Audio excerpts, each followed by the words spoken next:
안녕하십니까. 적금보다 나은 주식 백준TV의 백준형입니다. 지난번에는 오랜만에 구독자분들께 인사를 드리고 지난 시간에 그 미국 페드 의장, 미국 연방중앙은행의 의장인 제롬 파월 미국 의장은 아직도 인플레이션을 잡기 위해서 그 기준금리 금리 인상을 해야 될 그 과정이 아직 많이 남았다, 갈 길이 멀다라는 말을 했음에도 불구하고 시장은 어떤 인플레이션이 잡혀가는 디스인플레이션이라는 그 용어에 더 집착하면서 흥분하면서 시장은 또 많이 상승을 보이는, 그러면서 사실 그동안에는 미국 중앙은행장이 기준금리를 계속 올려야 된다라고 말을 하면 이제 금리가 오름에 따라서 자꾸 주식시장은 조정을 보이는 그런 상황이었습니다. 근데 이번에는 여전히 금리 인상을 해야 된다 말했음에도 불구하고 시장은 계속해서 어떤 조정을 보이기보다는 앞으로의 어떤 금리가 인상에 대한 속도와 그 폭이 줄어들 것이라는 어떤 기대감으로 오히려 상승을 하는, 그래서 시장과 어떤 페드 간의 괴리가 발생하고 있다, 이런 얘기를 했었습니다. 그런 와중에 지난 방송 이후에 미국에서는 큰 어떤 사건이 있었습니다. 그것이 바로 미국 실리콘밸리 은행 SVB 실리콘밸리 은행, 이 SVB 뱅크가 파산을 하는 그런 큰 어떤 금융 사건이 있었습니다. 또 뒤이어 실리콘밸리 은행에 이어서 유럽에서도 크레딧 스위스라는 그 은행이 또 부도를 맞는, 파산을 하는 그런 사태까지 있었고, 그러다 보니 시장이 당시에 크게 출렁이면서 아주 큰 조정을 보일 수 있는 그런 상황에 갔었습니다.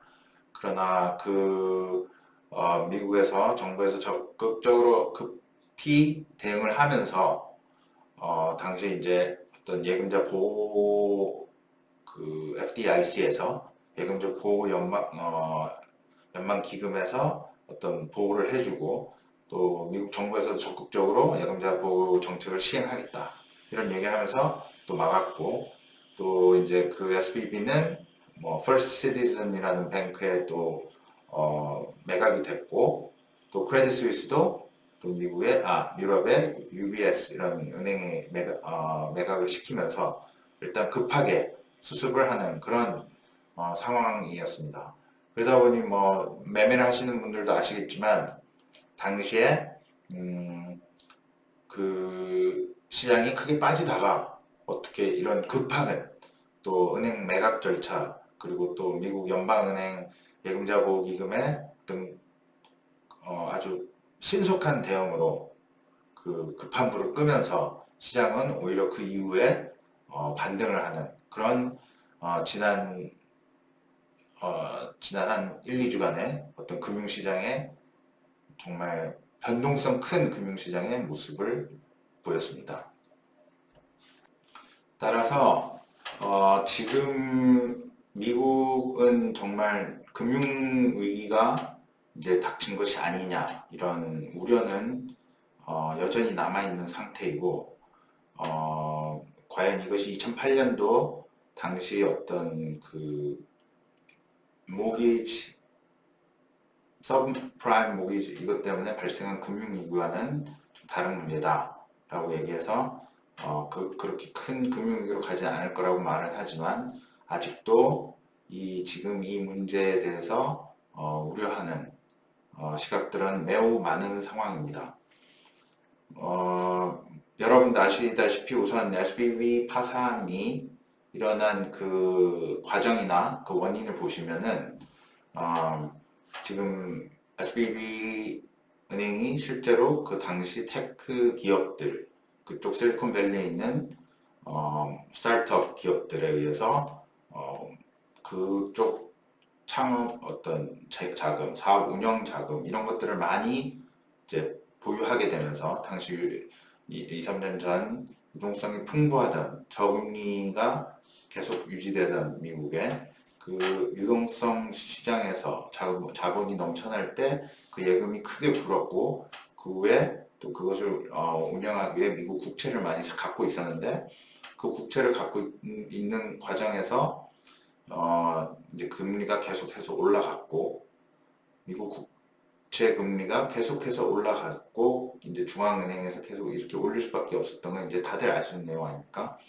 그러다 보니까 국채 가격이 금리가 올라가면 가격은 급락을 하게 됐고 이런 상황에서 SBB 은행이 갖고 있던 국채 손실이 점점 불어났고 그런 사실로 인해 미국 그 실리콘밸리 쪽에 있는 어떤 사업 자금이나 그 예금을 맡겨놨던 고객들이 그런 소식을 알고 서로 간에 발빠른 정보를 공유할 수 있는 그런 시대 아닙니까? SNS도 있고 인터넷도 있고 이런 소문이 돌자마자 예금을 인출해버리는 뱅크런이 발생하면서 결국은 실리콘뱅크는 파산 신고를 할 수밖에 없는 그런 그 과정들을 보셨습니다. 결국 이 과정을 보면 2008년 당시 금융위기하고는 다른 어떤 그 당시에는 모기지라는 그 부동산 연계 파생 어떤 증권에 의해서지만 이번에는 직접적인 가장 안전하다고 생각하는 미국 국채 금리,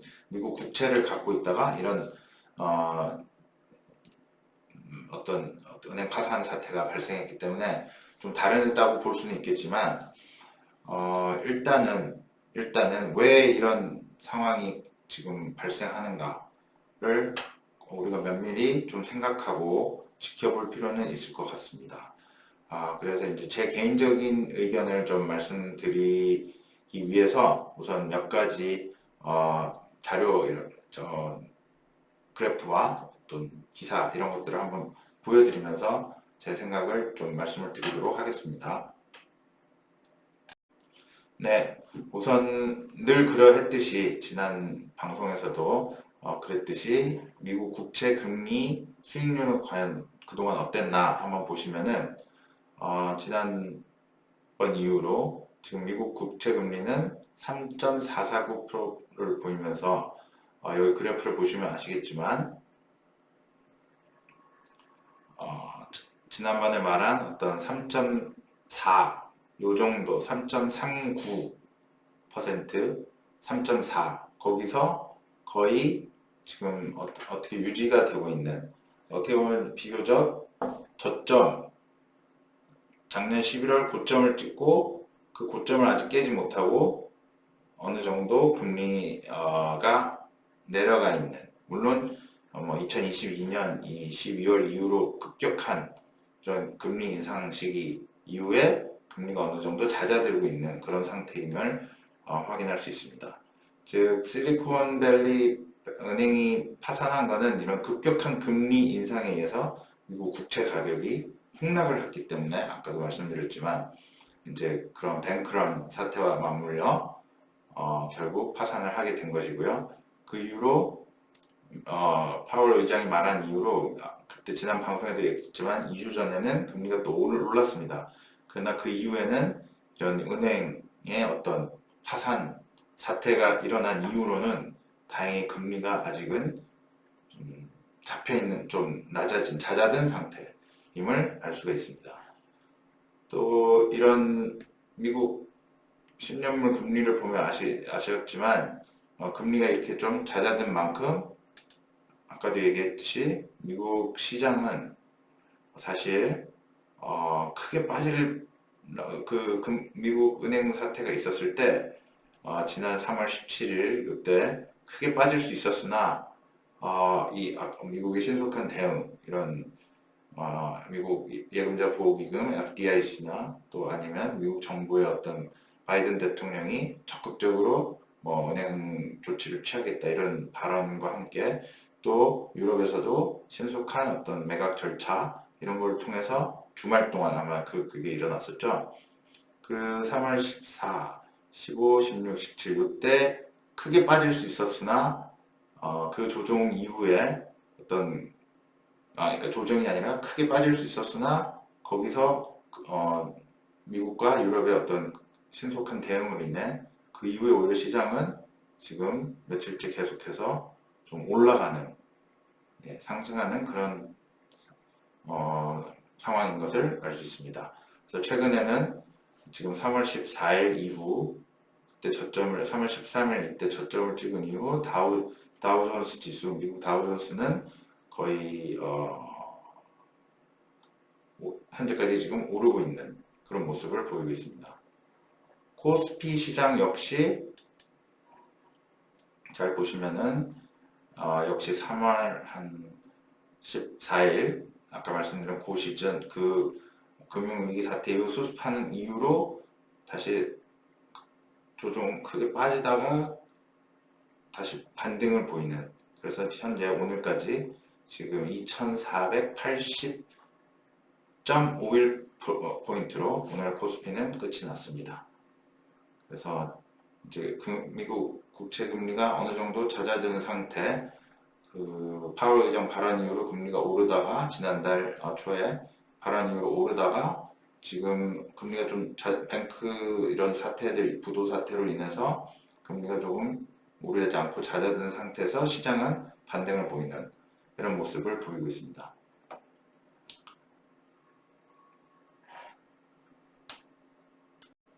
네, 이번에는 아까 그 미국 국채 10년물 금리 또 미국 다우존스 지수, 코스피 지수를 잠깐 보여드렸고요. 이번에는 이 기사를 보시면 미국 금융위기에도 금리 인상은 계속된다라는 뉴스 기사입니다.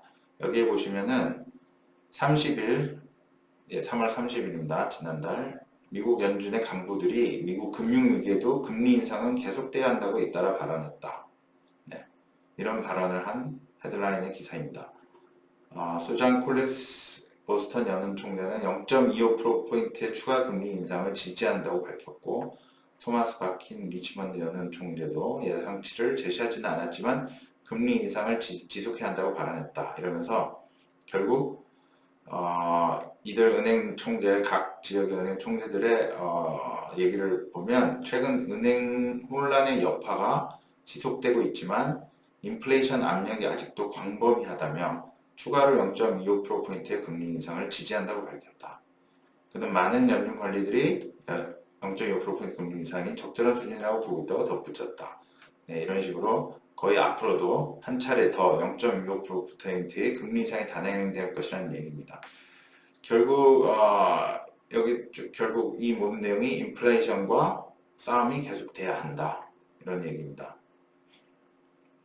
그러나 금리 인상폭에 대해서 함구했다. 결국 아까도 이제 지난 3월 중순에 있었던 SVB 파산과 유럽의 어떤 은행 파산 사태를 겪은 후에 분명히 인플레이션과 싸우기 위해서 금리 인상을 할 수밖에 없다. 금리 인상을 지속해야 한다라고 얘기는 하지만 상당히 이제 조심스럽게 어떤 금리 인상 폭에 대해서는 쉽게 말하지 않고 그는 은행 부분을 둘러싼 불확실성과 더 넓은 경제에 미친 영향을 고려할 때 연준의 차기 금리 인상 규모에서 말하는 것은 적절치 않다고 밝혔다. 이런 식으로 지금 미국도 굉장히 조심스러운 이제 어떤 금리 인상에 대해서 굉장히 말을 아끼는 그러나 금리 인상을 하지 않을 수는 없는 상황인 것은 지난번 파월 의장 발언 이후 그리고 지금까지 실리콘밸리 은행 이런 사태 이후에도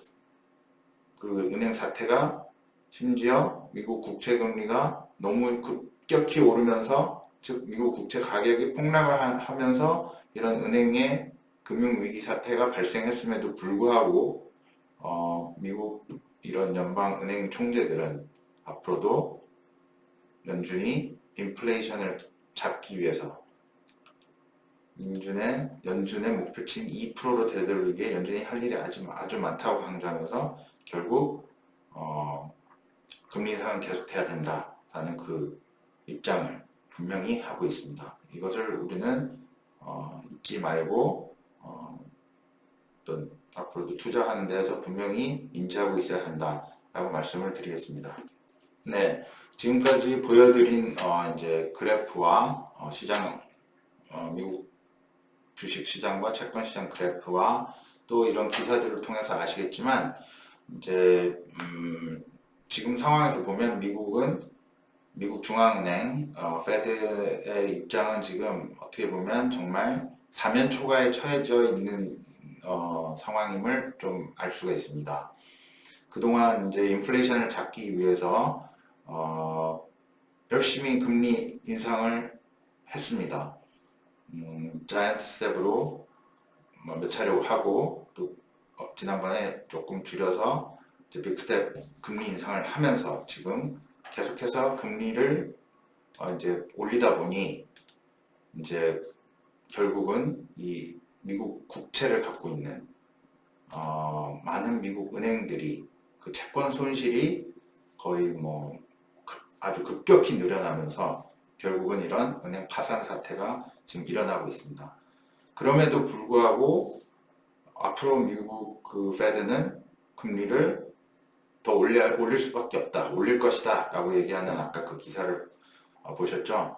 결국은 이렇게 은행이 국채 손실을 엄청나게 입고 있음에도 불구하고 지금 금리를 올리지 않을 수 없는 이런 상황. 이게 결국 참 미국 페드 입장에서도 아주 정말 사면 초가에 처한 그런 힘든 상황이 아닌가. 또 시장은 지난번 시간에도 말씀드렸지만 어떤 이렇게 금리 인상을 계속해야 지속할 수밖에 없다라고 시그널을 보냈는데도 미국 주식 시장은 최근 지난달 3월 중순부터 현재까지 계속 오히려 상승하고 있습니다. 그래서 어떤 시장과 페드 간에는 지금 괴리가 발생하고 있다라고 지난 시간에 제가 말씀을 드렸고요. 그러다 보니 제 생각에는 일단 기본적으로 이런 인플레이션을 잡기 위한 페드의 어떤 금리 인상 기조 스탠스는 계속될 수밖에 없다는 것은 이제 분명히 알 수가 있고, 그럼 왜 그러느냐? 결국은 이것이 미국이 과거에 이제 옛날 벤 버냉키 미국 이제 과거 지금 현재 제롬 파월 이전에 제넷 옐렌 의장이나 그 전에 이제 있었던 헬리콥터 밴이라고 했던 그런 연방은행장들의 그 과거 통화 어떤 팽창 정책, 물론 그것이 미국을 살리고 또 달러를 계속 기축통화로 유지시키기 위한 노력이었지만 결국 이제 그것이 모두 지금 점점 어떤 달러화의 어떤 문제로 다가오지 않나. 결국 통화 완화 정책을 너무 많이 했다.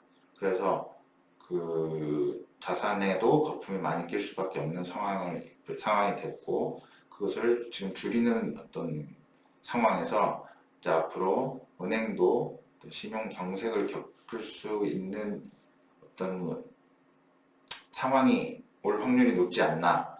제 개인적으로 그렇게 생각을 합니다. 물론 지금 최근에 이제 그런 얘기도 조금씩 나오고 있는데, 저는 이제 저를 아시는 이 분이나 이 구독자분, 제 거 보시는 분들은 지금 상황에서 저는 최대한 어떤 현금을 더 보유하는 것이 맞지 않나. 지금 최근에 2차 전지 같은 경우는 많이 올랐습니다. 아까 말했지만 3월 중순 이후로 많이 올랐지만 지금 상황에서 저는 이제 어떤 수익을 좀 취하고 차익을 실현하고 현금 비중을 좀 늘리는 그런 전략을 취할수록 바람직하지 않을까. 물론 시장은 또 이렇게 많이 빠질 것이라고 예상을 하고 있으면 또 쉽게 빠지지 않는 그런 게 또 시장입니다.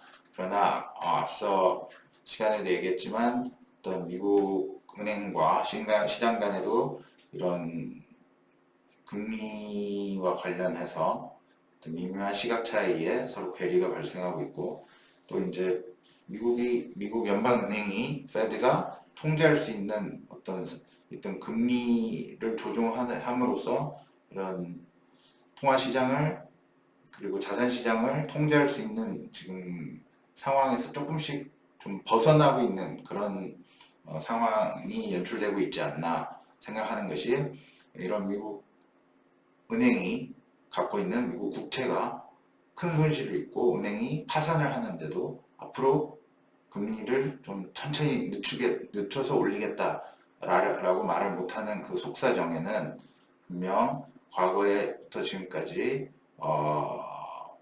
달러를 너무 많이 찍어낸, 그래서 달러를 너무 많이 찍어내서 달러화의 어떤 통화적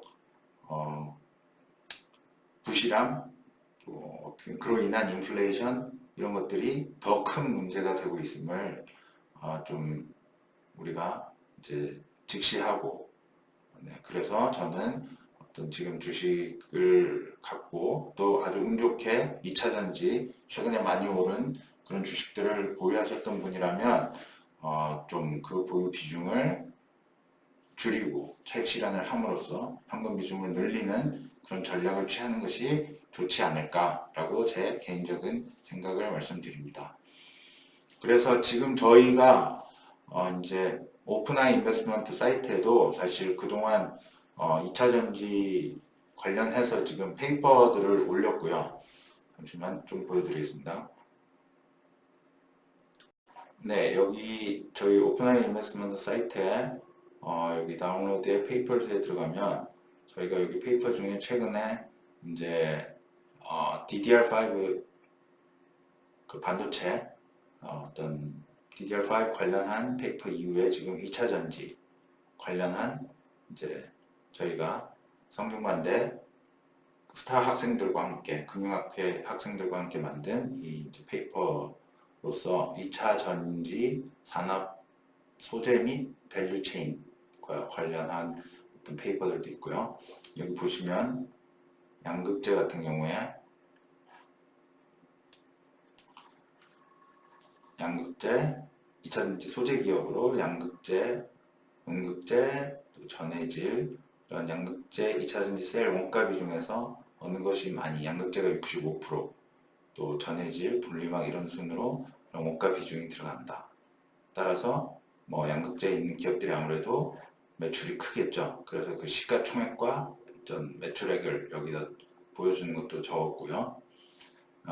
뭐 잘 아시다시피 에코프로비엠, 양극재를 만드는 에코프로비엠이나 LNF, 코스모 신소재, 또 포스코 케미칼, 나노 신소재 이런 기업들, 이 2차전지 셀 원가 비중에 가장 많은 비중을 차지하는 양극재, 이 양극재를 만드는 결국 기업들이 최근에 어떤 2차전지 주식들이 아주 시세 분출을 하는 주도주로서 그런 모습을 보일 때 여기 있는 이 에코프로비엠, LNF, 코스모 신소재, 포스코 케미칼, 나노 신소재 이런 또 대주전자재료, 여기 대주전자재료는 물론 이제 음극재를 만든 기업이지만 특히 양극재 기업이 아주 시세 분출을 하는 그런 모습을 보였습니다.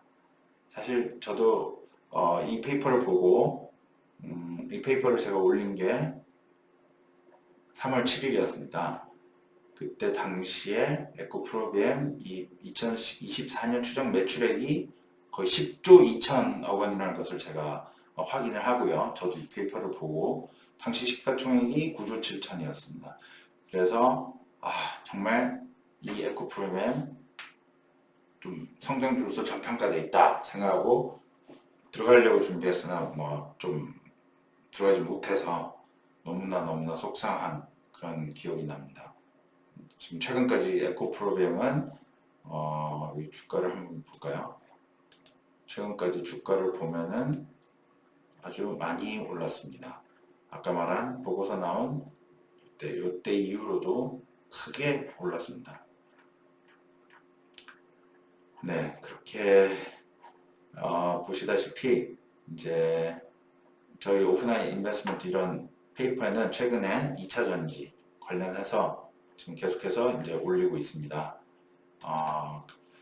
그러나 이제 지금 아까 말씀드렸지만 지금 시장 상황이 저는 현금 비중을 높이려는 그런 또 2차전지가 많이 올라서 그거에 대한 미리 갖고 계셨던 분들은 정말 좀 비중을 줄여도 좋지 않을까, 현금 비중을 좀 늘리는 차익 실현을 하는 게 좋지 않을까 라는 얘기를 드렸던 만큼 지금 2차전지가 추후에 만약에 시장이 안 좋아져서 또 가격 조정을 받으면 그 중에서도 어떤 기업이 좋은지 저희가 올린 이 페이퍼들을 보시면서 정말 또 어떤 기업이 계속해서 나중에 조정 후에 또 그 뛰어난 기술력을 바탕으로 좋은 실적, 성과, 그 어떤 수익, 기업 이익이 어떤 기업이 앞으로도 좋을지 그런 것들을 한번 이런 페이퍼들을 보시면서 또 그 2차전지 기업 중에 옥석을 가리는 그런 저희 작업을 또 함께 보시면서 투자를 하시기 바랍니다.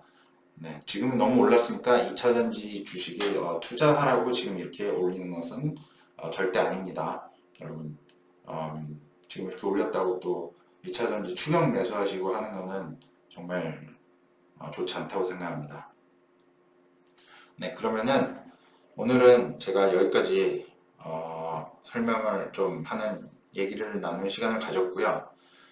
다음 시간에는 또 이거 아까 얘기한 어떤 달러화의 어떤 뭐랄까 위기 그런 부분에 대해서도 조금 더 앞으로 얘기를 하고 과연 지금 3연 초과에 처한 페드가 앞으로 어떤 식으로 이 상황을 지금 타개할 수 있을지 정말 저희도 함께 예의주시하면서 조심스러운 또 보수적인 마인드로 자산 관리를 해야 되지 않나 하고 이렇게 말씀을 드립니다.